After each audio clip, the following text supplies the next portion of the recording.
Hi, this is Adam Eliyahu Berkowitz from Breaking Israel News. Um, I was recently contacted by a stranger I didn't know, via Facebook, and it was in reference to probably one of the more remarkable stories I've ever written about. In 2016, someone sent me a WhatsApp, and I never read it. And they kept bugging me. And they're like, "Did you read it? Did you read it?" So finally, I read it, and it was 70 pages of material all about a stone called the sardonyx. And according to this family, according to this person, there the stone had been passed down in their family from an ancestor who had gone to the Crusades, had arrived in Israel, and he said the high priest, the Kohen Gadol, gave him this stone in appreciation. And the stone, I wrote this article. I'll put the link in the video, and you can see the article. And the stone itself is supposed to be very remarkable, but the actual documentation was, I think, 20 or 30 years old. The photos weren't great, but I tried to verify this story, and I was amazed to find out that everyone remembered the stone. Everyone said that holding the stone was remarkable. The stone seemed to have an inner light, which was hard to believe. And then I actually, in trying to verify it, I tried to contact the gemologist. The person who owned the stone is now in South Africa, and the gemologist was no longer alive, but he was apparently a prominent gemologist, and I contacted an apprentice, and the apprentice said, "Oh, he always spoke about it, and he remembered it, and he said he was sure it was the real thing. It was really a gem from the breastplate of the high priest." Now, for me, that was more than any. The family's name was Oret, and the original family person was Kroy Arnit Ditarn Oret, and he received the stone in 1189, and it was passed down from family since 1189. The stone was appraised at approximately $200 million. That was the appraisal of it.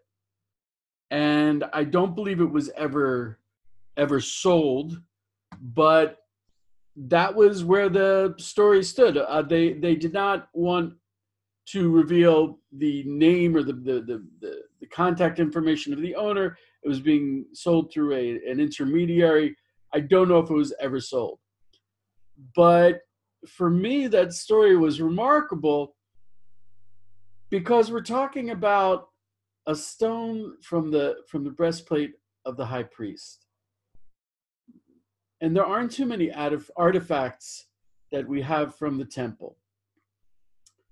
It's very, very, for me, it was personally an affirmation of my faith, but it was more than that. It was more like saying we're not that far away. We can reach out and touch the temple. So the story was and it was very, very important to me personally. So I was very pleased when Gary Fox is your name? Yes. Gary Fox reached out to me, and he said that he had actually had a part in the whole story of the stone, and I'm so thrilled about the stone in general. I so much wanted to hear about that. And Gary, you said you even handled it. Yeah. I was taken to Johannesburg and to a bank, and it was kept safe in a bank vault, I guess. Sure. I think the family were a little nervous about it. $100 million, And $200 million. yeah. Well, at that point, I don't know whether they knew how much it its value was, It's but they it's realized it had great value. it's so hard to put Oh, a price on something like that. I couldn't even imagine how they would get to the price. There's nothing like it in the world. no, there's no comparison. I mean, I'd mentioned, Joan Westenholt showed me some Mesopotamian eye stones that are similar. I'm Of sorry, course, who showed you the stones? Joan Westenholz in Jerusalem. Who's Joan Westenholz? She was the curator of, I think it's the Holy Land Museum. She's the one that we brought Oh, out oh, eventually. correct. She was one of the people who verified the stone, which Yes. really impressed me because the curator of a museum doesn't go after fads. She was No. very she had Well, I'd like to tell you the story how that all developed, if you want to, but but that's let why me just we're tell here. you that I did go see the stone. It was very cloak and dagger kind of feel about it. There was a lot of people there, and the family was suspicious. But they took it out of the case. It was in like a box, if I remember correctly, and inside was this little papyrus basket, Mhm. very frail. It reminded me of some of the basket samples that they found, like in Qumran. And it reminded me of that. And so they opened this basket, and there was the stone. And so they asked if I'd like to touch it or pick it up, and I said sure. And I'm sorry. What was your function? What was your okay, well, let me start the story from the beginning, if that's all okay? right. Okay. So back in, I think it was sort of June or July 1994, we were living in Zanin, which is a city in the northeast part of South Africa at that time. I'd lived in Israel for a number of years, studied in Jerusalem back in the early 80s, late 90s and early 80s. So I had a connection with Israel. And my wife and I were considering going to America to do some speaking. And as you probably know, we're Christians. So I contacted my local pastor and asked him to pray about it. We weren't sure whether we should go. He came back and he said, I feel you shouldn't, because if you go, I just sense you might be missing out on a great blessing. Those were his words to me. So I decided, okay, I'll postpone it. Within about 2 or 3 days, there was a call from this guy in Johannesburg, and he was an agent of this family. And he was retained, if you like, to try and sell or try and find out more about the stone. So he contacted me and asked if he could come and talk with me. He said, I hear you connected with Israel. I said, well, I don't know people in that field, but I have connections. And eventually he came. And it happened to be the day he came to see me, happened to be the day I had tentatively booked my tickets to America. And he sat down and he explained the stone. And I was fascinated. In the beginning, I was a little skeptical, but it sounded a little sort of mystical. I'm not against that, but you never know. But eventually I said, I'd like to see the stone. So he took me down to Johannesburg, and we saw the stone. Now, when I picked that stone up, Adam, I knew at that moment, I mean, I get chills even talking about it right now. I knew at that moment I had something in my hands that very few people had in their hands.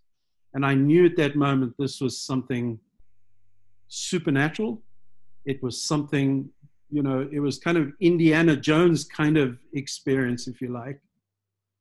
As I touched it, it lightened. And I actually got a fright. I almost jumped, at what happened. And one of the family members sort of giggled and they said, yes, the stone speaks. You're not the only one who's told me this. Everyone who has actually handled the stone has said precisely the same thing. Yeah, yeah. And in my mind, I was thinking to myself, thank you, Lord. It was light, because it either went dark, or it went light. So it wasn't just light.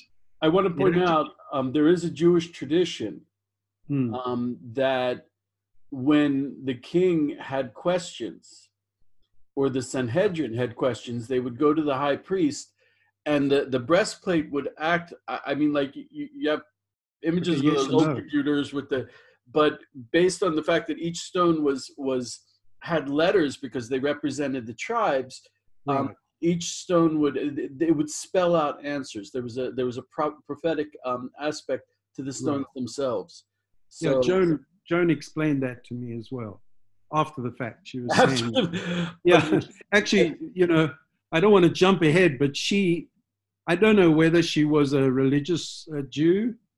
I mean, she couldn't probably help it because she was like curator of a museum that dealt with Bible land mm, artifacts.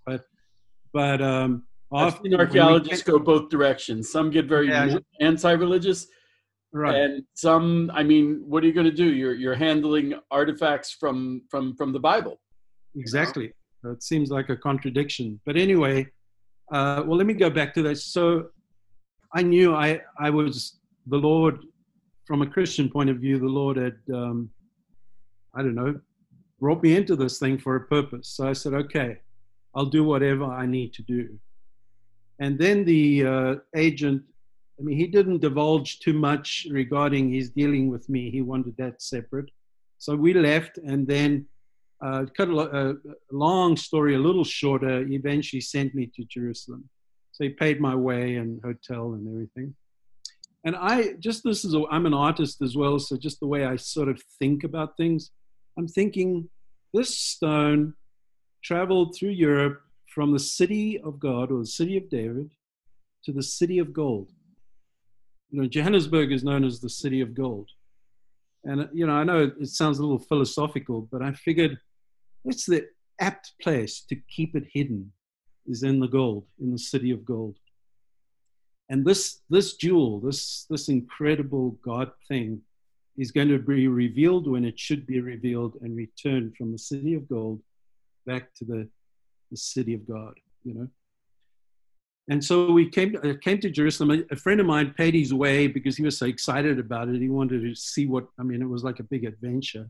We happened to go through Cairo and overnighted in Cairo, and we went to see the pyramids. On the way to the pyramids, we drove through the city of the dead.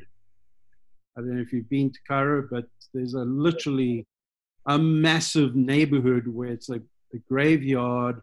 It's been like that for thousands of years. And there's even mansions built there, but it's all dead. I mean, you know what I mean? There's nobody living there.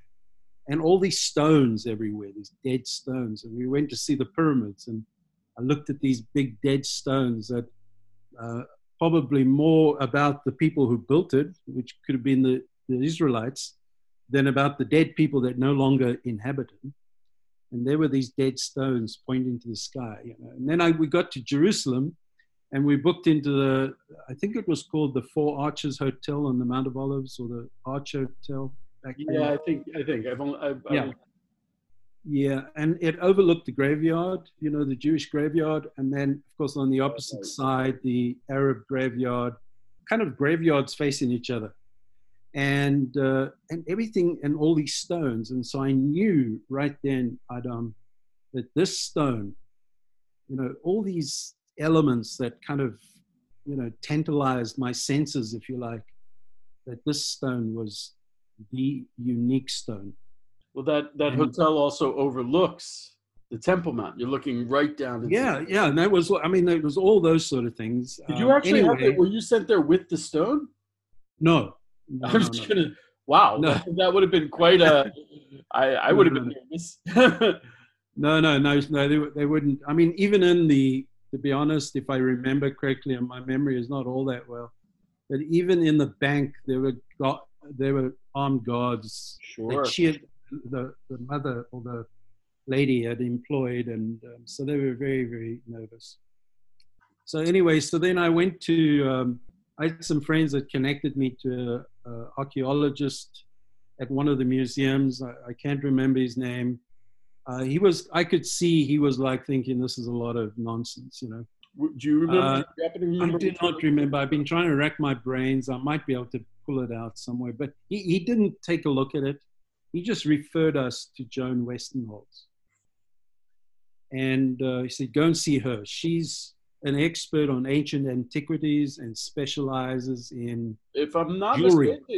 mistaken, she was the curator of, I believe, the most prestigious archaeological museum in Israel. Yes, and She's it the big is, league.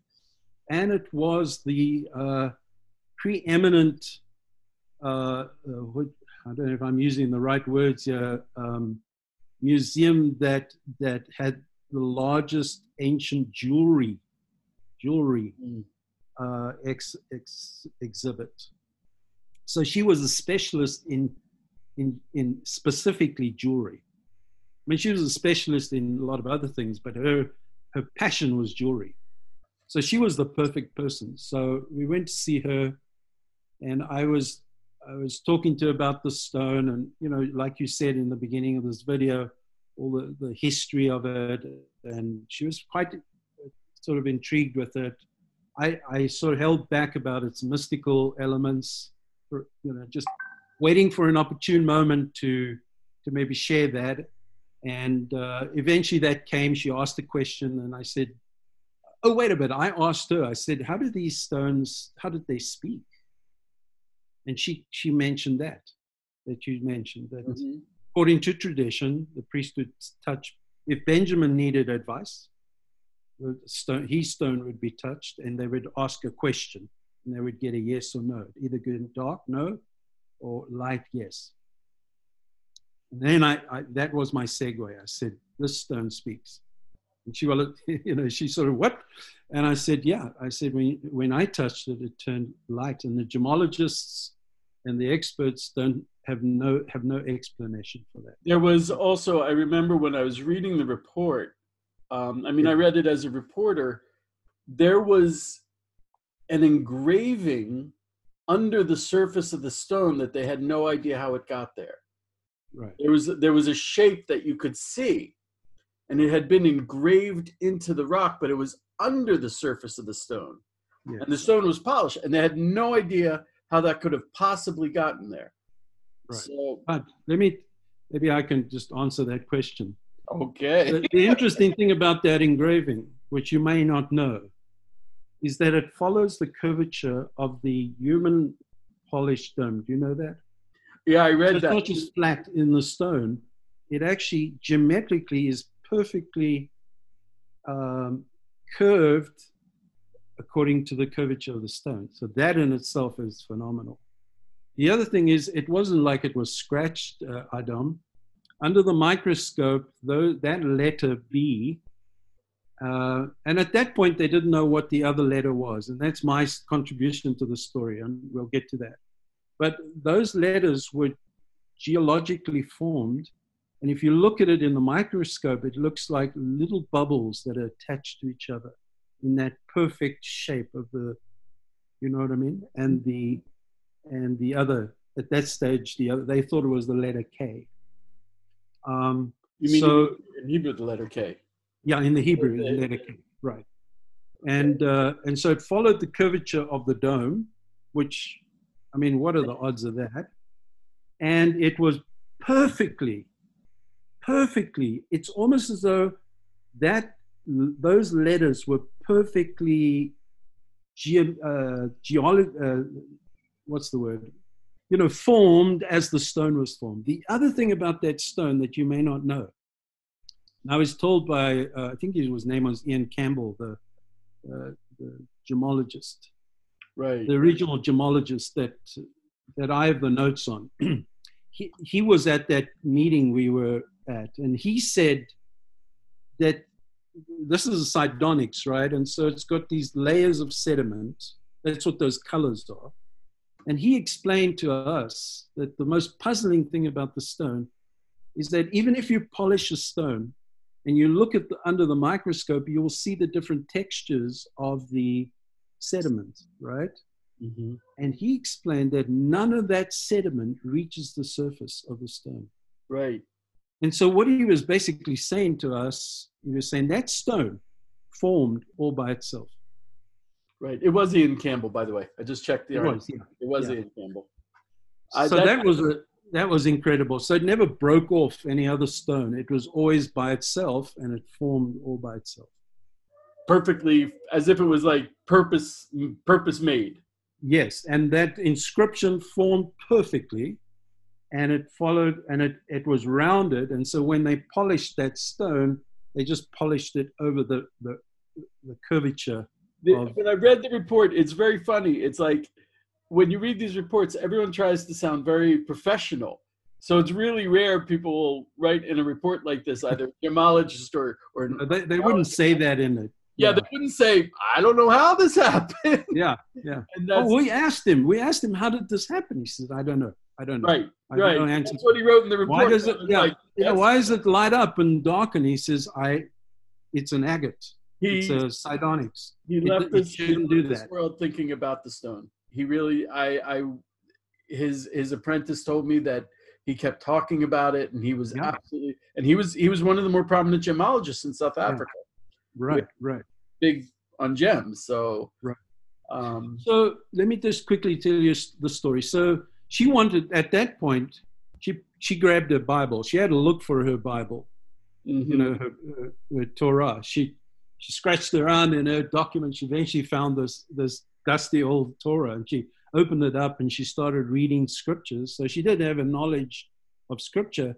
And she found, and I forget where, but she found where it speaks about God anointing these men to engrave. And there was a particular man mentioned to grave in the stone. She found that word in Hebrew was within, not into. Into the surface. I'll have to look that up. You might want to research that a little bit. I mean, in general, there's a midrash, a homiletic teaching, a parable, and a fable, whatever, that the stones were engraved by the shamir, which was a mythical worm, because you couldn't use iron tools because the temple was intended to lengthen life, and iron is used in weapons. So there's the story of a shamir that King Solomon found to cut the stones and to engrave the stones that were on the breastplate. So there's certainly enough reason to believe that the actual engraving of the stones was, we would call it miraculous. Yeah. So, well, either way, I think it was miraculous. I mean, surely there's no question. But interesting. Now, so she wanted to see more photographs. I had the ones you had, and maybe a little better, but she wanted some real close-up. You're talking about Professor Westenholz, yes? Yes. So I called back to the agent of the family, and I said, "Look, she needs more photos. She can't make a decision or one way or the other what this is, unless she has a little bit more." So they shipped overnight photographs to Jerusalem, or the agent did. And so while we were waiting for these photographs, my friend who accompanied me wanted to go to the diamond factory in Tel Aviv, which is kind of ironic, a South African wanting to buy a diamond, you know what I mean, in Jerusalem when we're the big diamond producers. But he wanted to go to the factory and buy a diamond for his wife. So we went to the factory, and they're going to show us around, but they showed us a movie, and the history of diamonds, and they showed us the high priest, and that's where the Jewish history of diamonds came back, went back to the high priest. And we both looked at each other, because she showed us the Mesopotamian eye stones. She said, if these stones pop up that were on the breastplate, they'll look like this. And so I looked at him, and he looked at me, and he said what I was thinking: did they have technology to engrave into the surface of a diamond back then? And I said, we're going to ask her that question. So when we eventually got the photographs, went back to her office, I asked her, I said, Joan, we noticed, obviously we knew, but it was highlighted that there was a diamond, according to this show. How did they engrave into the surface? Did they have the technology to do that? And she said no. And at that point, she said no. and that point she realized, she's like putting two together, and things were sort of lining up, you know. And so she said, she looked at the photograph, she says, I want to go and see it. And so I phoned back and I said to I think his name was Tennis, the agent. I said, Tennis, she wants to come and see the stone. So I went back to South Africa, and then she flew out a few days later, and I picked her up at the airport, and they arranged a meeting at a lab. She wanted it in a lab environment. And again, cloak and dagger, we didn't know where it was. At the last minute, they gave us the coordinates. You know, it was kind of real James Bondy, but we got to the lab. No, I mean, yeah, and there were guys with shotguns and sort of eyeballing us, and it was crazy. And in the car, this what I thought was a secular Jew, maybe. She looked at me and she said, Gary, I don't know whether I should touch that thing. I said, why? She says, well, according to tradition, we're not allowed to touch those things. Only the priests are allowed to touch those things. And I said, but Joan, I touched it and nothing happened to me, and I'm a Gentile. You know what I mean? And so she, okay. Well, anyway, actually, can I interject? There is a legal aspect to this, Jewish law, that Jews can acquire and have to cope with ritual impurity, but non-Jews do not get ritual impurity. So a lot of these, I mean, Vendel Jones was digging in Qumran, and he found the persimmon oil. He found a cache of incense, and he said that he was doing this because he could handle it and the Jews could not, because we would impart ritual impurity. Oh. So she was actually correct. You could handle it. And in a sense, the fact that it's been with a non-Jewish family for so long has actually preserved its ritual purity. She did wear gloves, she told me. She put on white gloves, but anyway.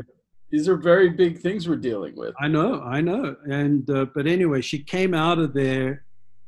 We got into the car, and I took her back to a hotel, and we met the agent at the hotel to see what. She said nothing in the car. She was almost starstruck. It's like sitting there. Wow. So I let her just sort of enjoy it. And so we got back to the hotel, and we sat and had coffee. And I had a notebook, a drawing book that I take with me everywhere. I'm an artist. And I had my file with all the photographs and those larger photographs. And so we said, well, Joan, what do you think? She says, well, number one, she says, and I haven't studied, it needs to be looked at properly. But judging by the polish, because you can't determine the age of a stone, right? But the polish and the tool that was used to polish that stone can determine its manufactured sort of age. And she says the tools that have been used under the microscope, when she had a look, were the tools used in the Middle East during the Exodus time, during that period of time. And so, but she said, you know, she sort of reinforced the fact that, you know, it needs to be confirmed, but from her just observation, without really looking at it, it's dated back to the Exodus, time of the Exodus. And she said, and there's, you know, based on its history, it came from the Middle East, so that's the only provenance she could sort of attach to that. I mean, it wasn't found, you know, 20 feet under the temple in Jerusalem next to some other artifacts to sort of guarantee everything. But she says it came from the Middle East, from that period. But she says the inscription in the stone means nothing. The letter K and the letter B means nothing. She can't, it's just an anomaly. That's all she could say at that point. So at that point, there was nothing. I mean, there was nothing that could, it was an old stone from the Middle East, and it had some mystical qualities. But other than that, there was nothing that could sort of, one could attach it to, or, you know what I mean? Okay, this is. And I was sitting there, Adam, and I was looking at that photograph, and I don't know what made me do it, but I just took a pen. It was actually a felt pen. And I just looked at the photograph and I just drew the outline of the bee in a very simple outline. And of course the eye. And then I took the pen and I drew the outline of that letter K in Hebrew. And as I completed the outline of that K, right now I feel goosebumps all over me. I could not have drawn a wolf better than that. Yeah. And Benjamin is the wolf? Sorry? Benjamin is the wolf? Yes, yes. But at that point, you know, I'm drawing like this and I'm saying, this is not the letter K. And as I finish it, I say, this is an animal. And everybody looked at the photograph again, and there it was. Right. It wasn't a K. It was a wolf. I mean, it wasn't a fox. It wasn't a dog. It wasn't a cow. I mean, anybody that looked at that would have said, that's a wolf. Mm-hmm. And she lit up. Her face lit up at that moment. And she's, that's it. That's what it is. It's the Stone of Benjamin. So if I hadn't done that little drawing, you sent me the photo of your drawing. I'll attach that. I'm probably going to write a story about this because that drawing that you have is my drawing, the one that the sort of outline one that you have in your documents. And that was the original one I did. Yeah, sorry.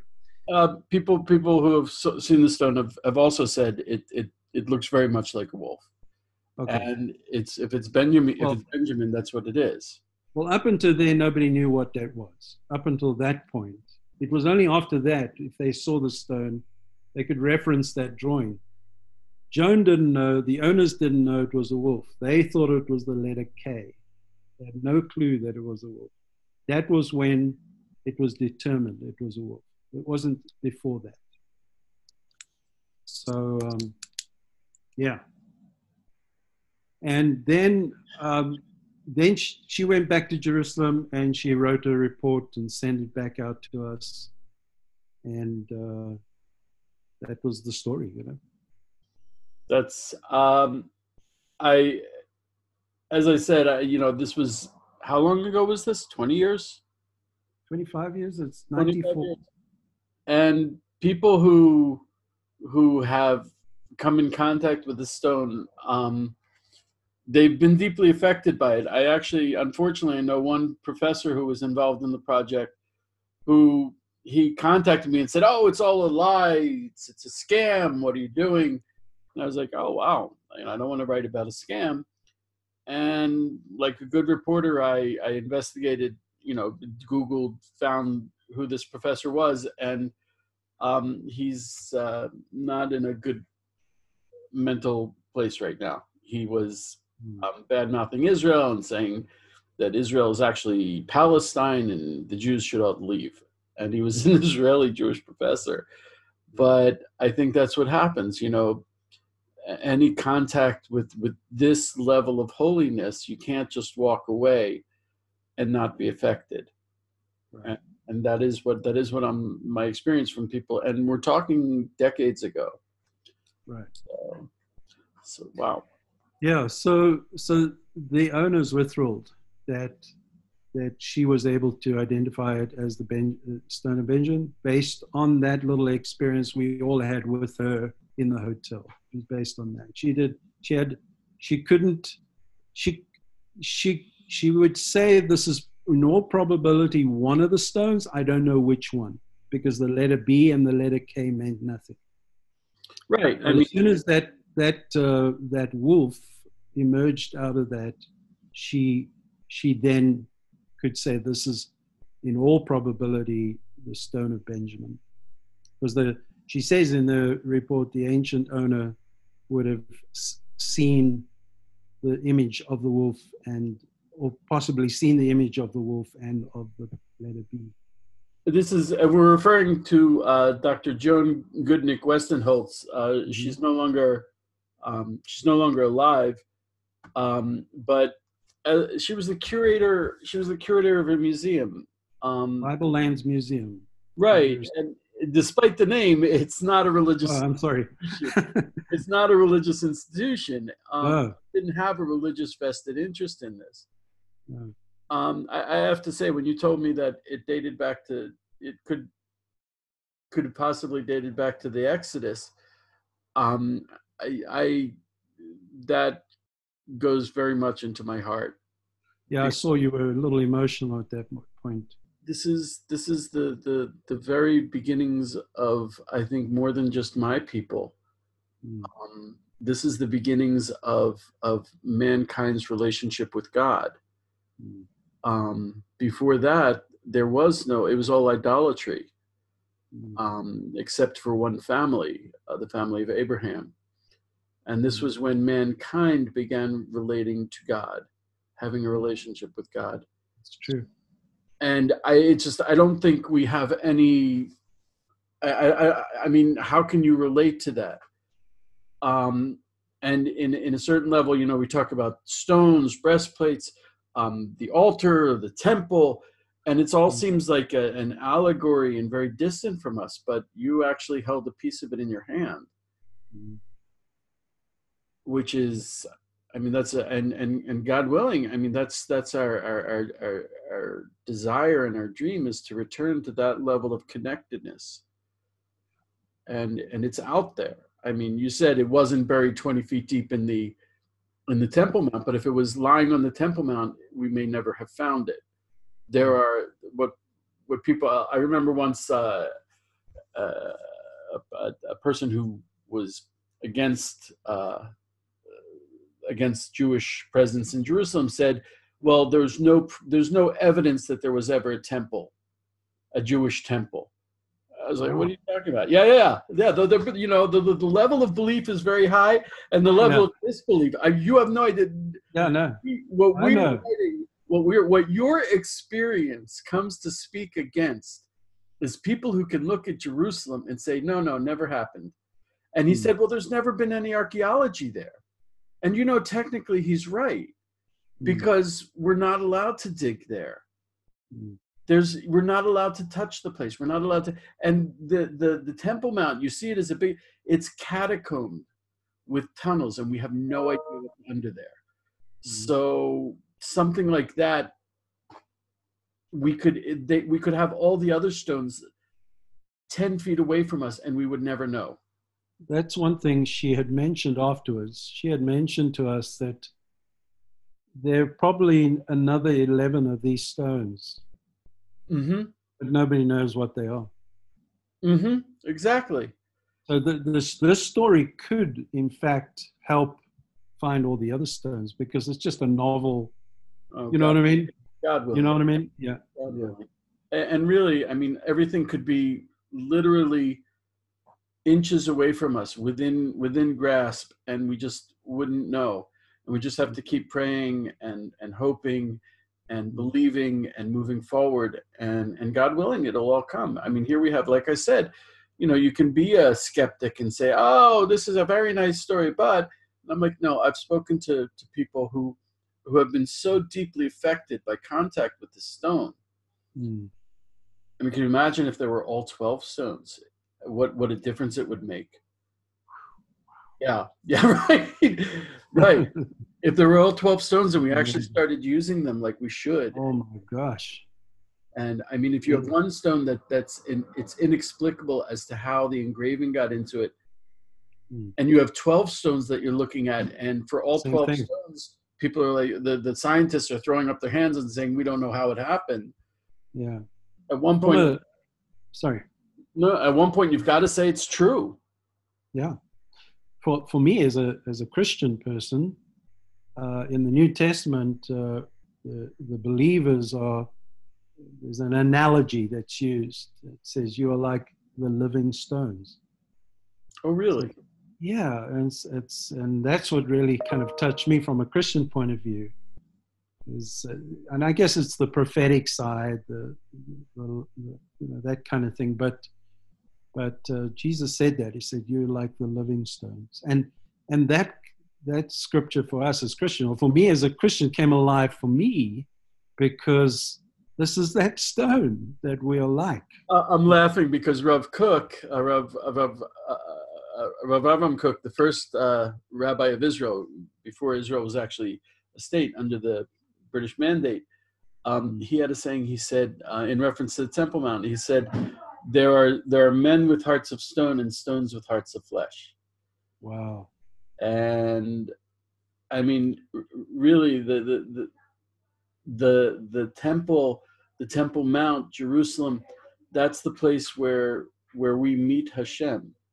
It's really, it's like I it's the where the husband and wife meet.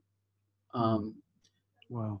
And this was one of the tools. I don't know if I could say tool. This built the framework for that meeting to take place. Yeah. This one stone. Yeah. So I mean, it's a huge story, and this is a little part. And one day, whenever I read the Bible, whenever I read the prophets and the writings, for me, I'm reading headlines. I mean, maybe I'm too much of a journalist, but I'm reading headlines. And sometimes the headlines are the things we need to notice, right? Exactly. So here we have, you could have chapter 3, verse 4, and he held the stone and it lit up for him, and then the stone was brought back to the temple. This is how it was written. Right. Well, I mean, I just realized something. What's your last name? Fox, Gary Fox. And you saw a fox in it for Benjamin. Well, it was a wolf. Yeah, it's close to a fox. I think there's a little bit of yeah. I think you were born for this. Oh my goodness. Yeah. Well, I mean, it was a humbling experience. I certainly am not taking any. The interesting thing, also, Adam, is that this is 25 years later. I mean, that stone has been kind of showed up, if you like, 25 years ago, and it's still not out there. Right. And I think just the news about it needs to get out there. I wrote that. I have to tell you, I wrote that story 3 years ago, and I've only been doing this job for 4 years. Before that, I was a cook.